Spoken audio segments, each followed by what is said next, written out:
Hi again, everyone. Welcome back to the channel. Please subscribe if you haven't. I wanted to talk about a couple of things, and I started an English school in Japan when I was, how old was I? 28, I guess. Um, and everyone thought I was crazy, of course, including my parents. And anyway, you wouldn't believe where I started it if I showed you. But it was out in the countryside of Japan, and actually did very well. It was the economy was booming at that time, so we did very well.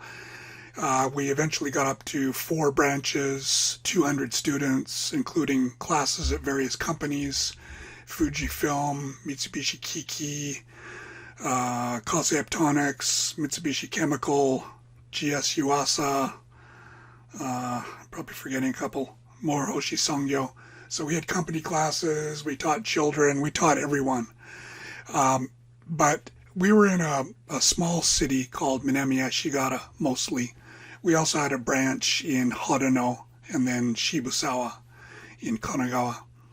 But what I didn't know and probably should have known, although I guess I kind of knew it, but most people with English schools in Japan tend to open and close. They open in one area, and then when the area kind of dries up, maybe the children grow up, the area ages, your student numbers tend to go down.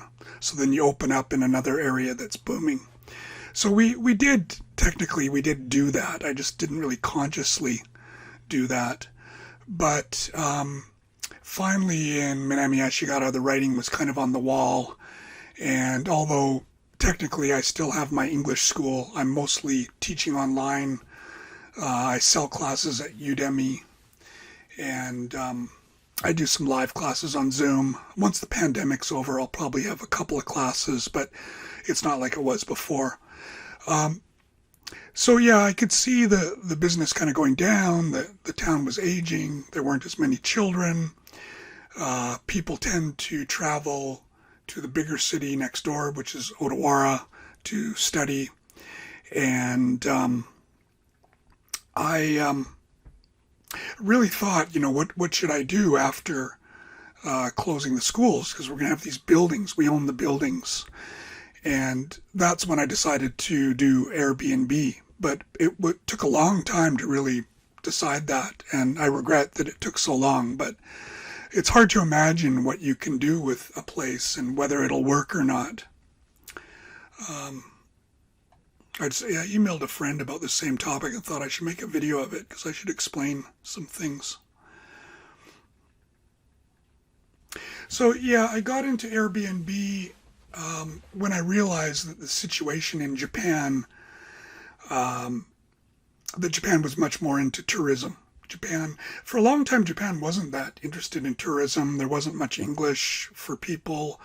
Smartphones hadn't been invented. Google Maps, or, some kind of GPS app wasn't available. This back in the 90s. So tourism wasn't a big thing. Japan was just thought to be too difficult to travel to.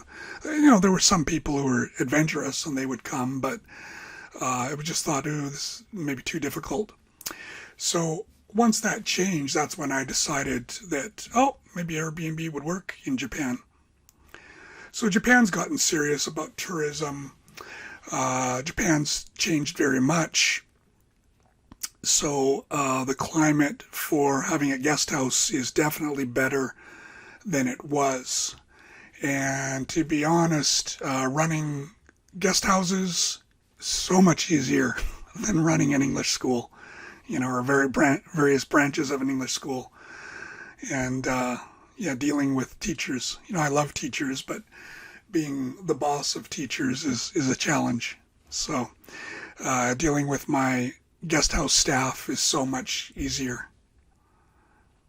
So I, at one point, actually closed many of my children's classes in order to teach at universities more.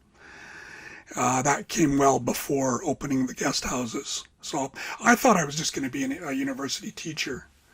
But then I realized, we have these places available. What should I do? We should do something. I thought about starting a cafe. I thought about starting a restaurant. I wasn't really sure what to do. I also thought the university work would be great. University work's become a lot more dicey. So if you're thinking about teaching in Japan, I would think very carefully about it, because the work situation here is very scary. Yeah, it's difficult to find work. It's difficult to keep work.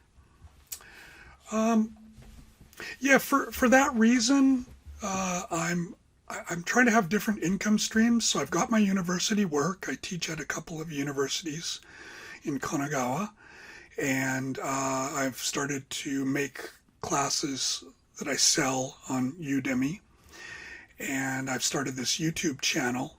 So I'm hoping that from the three different things, these three different income streams, that I can retire one day. I hope so. So yeah, I just wanted to sort of give a little bit of an update on that, and talk about where I came from to get into the guest houses. So thank you for watching, and we'll see you in the next video.